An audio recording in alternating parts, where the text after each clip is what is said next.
한동훈과 조국, 정의와 위선의 정면 충돌. 광복절 특별사면은 대한민국 역사에서 국민에게 가장 수치스럽게 기억될 날 중 하나로 남을 것입니다. 일제의 압제로부터 해방된 기쁨을 기리는 80주년 광복절은 역사의 무게만큼 국민적 자존심이 깃든 날이었습니다. 그러나 이재명 정부는 그날 반성과 속죄조차 없는 범죄자를 풀어주며 그 숭고한 날을 더럽혔습니다. 바로 조국 전 조국혁신당 대표입니다. 조국은 사면 직후 마치 자신이 억울하게 옥살이를 한 정치적 희생자인 양 다시 언론과 방송에 등장했습니다. 국민이 기대했던 모습은 침묵과 자숙 그리고 피해자에 대한 사죄였지만 현실은 정반대였습니다. 조국은 스스로를 피해자로 포장하며 여전히 자신이 옳았다고 강변했습니다. 심지어 내년 6월 지방선거나 국회의원 재보궐선거에 출마하겠다는 의지를 공공연히 밝히며 정치적 부활을 꿈꾸고 있습니다. 이 장면은 대한민국 정치사에 또 하나의 부끄러운 장면으로 기록될 것입니다. 한동훈 전 국민의힘 대표는 즉각 반격에 나섰습니다. 그는 조국을 향해 사면이 아니라 사실상 탈옥이라고 직격탄을 날렸습니다. 만약 조국이 정말 억울하다면 재심을 청구하는 것이 정당한 태도입니다. 무죄라 주장하면서도 법정에서 싸우지 않고 오히려 정치로 돌아와 팬덤에 의존하는 것은 비겁함의 극치입니다. 한 전 대표의 말대로라면 조국이 억울하다 주장하는 대상은 검찰이나 한동훈이 아니라 3번의 심급에서 유죄를 확정한 대한민국 법원이어야 합니다. 그러나 조국은 법원을 정면으로 부정하지 못합니다. 왜냐하면 스스로가 잘 알기 때문입니다. 100번, 1000번 재심을 해도 결과는 바뀌지 않을 것이라는 사실을 조국은 사법 절차에서 철저히 패배했습니다. 자녀 입시 비리, 감찰 무마, 각종 특권과 위선이 낱낱이 드러났습니다. 법원은 3차례의 재판을 통해 유죄를 확정했습니다. 그러나 그는 반성은커녕 자신을 정치검찰의 희생자로 포장합니다. 이는 국민을 기만하는 행위입니다. 국민은 바보가 아닙니다. 조국이 스스로 죄를 인정하지 않는다고 해서 죄가 사라지는 것이 아닙니다. 오히려 책임을 회피하려는 모습은 그의 죄의식을 더 선명하게 보여줄 뿐입니다. 재심을 피하는 조국의 모습은 더욱 비겁합니다. 그는 스스로 재심을 하면 거기에 힘을 쏟아야 하는데 원하지 않는다고 했습니다.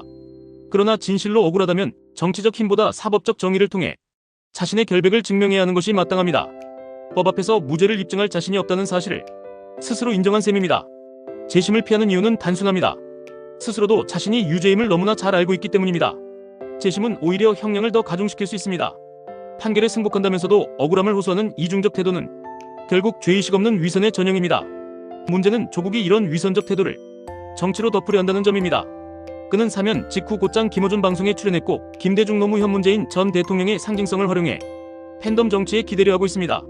민주당과의 합당 가능성까지 언급하며 정치판에서 존재감을 키우려는 시도를 노골적으로 드러냈습니다. 그러나 이 모든 행보의 본질은 반성 없는 정치적 생명 연장에 불과합니다. 조국은 국민이 아닌 팬덤의 지지에 기대어 다시 살아나려 합니다. 하지만 팬덤은 진실을 덮을 수 없습니다. 결국 국민 전체의 냉정한 심판을 피할 수 없을 것입니다.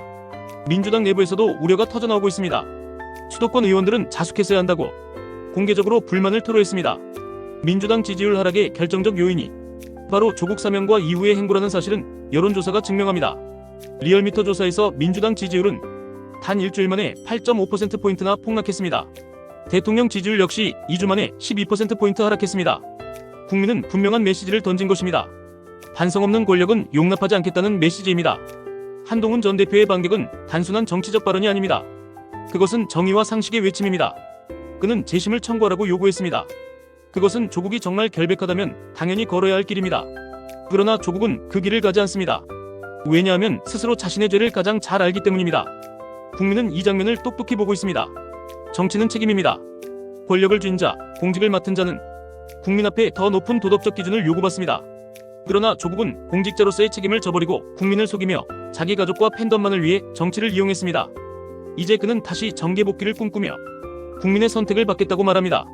그러나 국민이 원하는 선택은 그가 다시 국회에 들어오는 것이 아니라 끝내 반성하지 않는 태도에 대한 냉정한 심판입니다. 조국은 재심을 피하고 반성을 거부하며 팬덤 정치에 기대어 스스로를 유지하려 하고 있습니다. 그러나 역사는 위선적 권력을 용납하지 않습니다. 문재인 정부를 몰락으로 이끌었던 조국 사태는 이제 시즌2로 돌아왔습니다. 조국이 스스로 반성하지 않는 한 그가 가는 길은 과거와 똑같습니다. 국민은 속지 않습니다. 그리고 국민은 잊지 않습니다. 한동훈과 조국의 충돌은 단순한 개인 간의 대립이 아닙니다. 그것은 정의와 위선, 책임과 회피, 진실과 거짓의 충돌입니다. 한동훈의 목소리는 국민의 상식과 맞닿아 있습니다. 반면 조국의 행보는 위선과 기만 위에 세워져 있습니다. 결국 승자는 진실과 상식을 대변하는 쪽일 것입니다. 조국은 스스로를 피해자로 포장하지만 그의 내면은 스스로 죄를 가장 잘 아는 죄인의 두려움으로 가득합니다. 100번, 1000번 재심을 해도 결과는 바뀌지 않습니다. 조국은 그것을 알기에 재심을 피합니다. 그리고 국민은 그것을 알기에 그의 위선을 용납하지 않습니다. 조국의 정치적 부활 시도는 잠시 일부 팬덤의 환호를 얻을 수 있을지 몰라도 결국 대한민국 전체 국민 앞에서는 무너질 수밖에 없습니다. 왜냐하면 자기 죄는 자기 자신이 가장 잘 알기 때문입니다.